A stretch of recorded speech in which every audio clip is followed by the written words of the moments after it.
Assalamualaikum warahmatullahi wabarakatuh. Perkenalkan, nama saya Febri Yagra Anugrah Sanggra Yusman dengan NIM 2018-320-142. Yang terhormat kepada dosen saya Pak Birton dan teman-teman sekalian.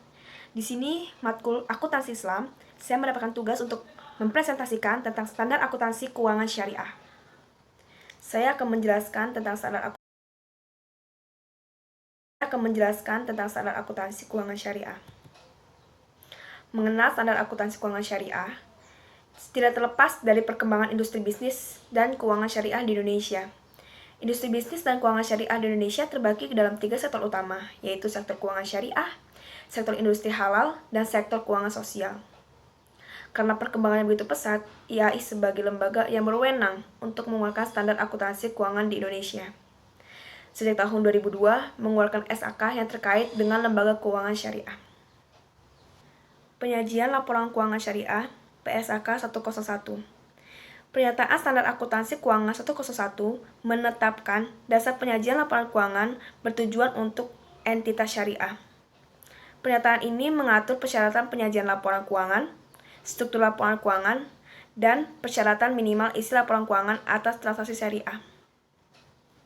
PSAK 101 memberikan penjelasan atas karakteristik umum pada laporan keuangan syariah, antara lain penyajian secara wajar, dasar akrual, materialitas, saling hapus, frekuensi laporan, informasi komparatif, dan konsistensi penyajian.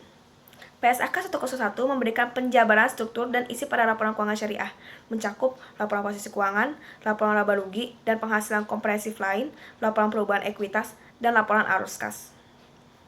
Akuntansi transaksi jual beli PSAK 102 sampai 103. PSAK 102 Akuntansi murabaha. Akuntansi murabaha mengatur pengakuan, pengukuran, penyajian, dan pengungkapan transaksi murabaha. PSAK 103. Akuntansi salam. Salam adalah akad jual beli barang pesanan dengan pengiriman di kemudian hari oleh penjual dan pelunasannya oleh pembeli pada saat akad disepakati sesuai dengan syarat-syarat tertentu. PSAK 104 Akuntansi istinah. Mengatur pengakuan, pengukuran, penyajian, dan pengungkapan transaksi istinah.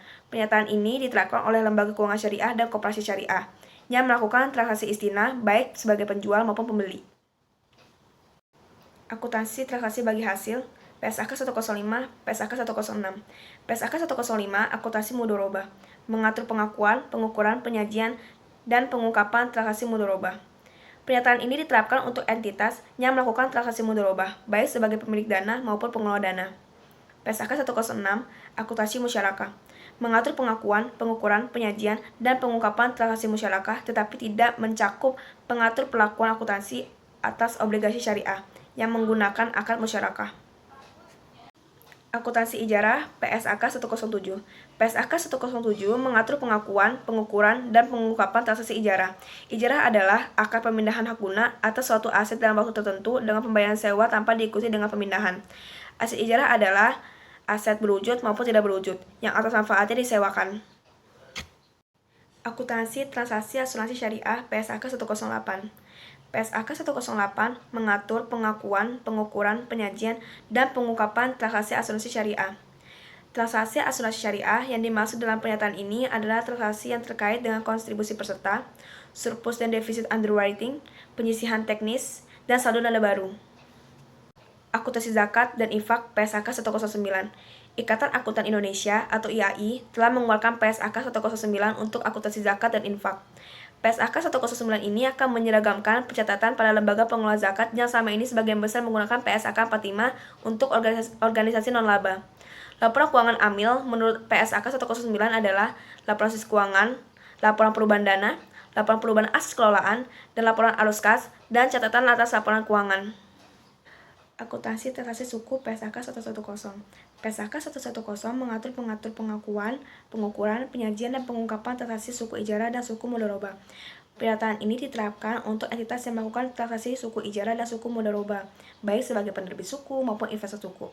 Suku adalah efek syariah berupa sertifikat atau bukti kepemilikan yang bernilai sama dengan mewakili bagian yang tidak tertentu atas aset berwujud tertentu, manfaat atas aset berwujud tertentu baik yang sudah ada maupun yang akan ada, jasa yang sudah ada maupun yang akan ada, aset proyek tertentu, dan terakhir kegiatan investasi yang telah ditentukan. Sekian presentasi dari saya. Kurang lebih mohon maaf. Assalamualaikum warahmatullahi wabarakatuh.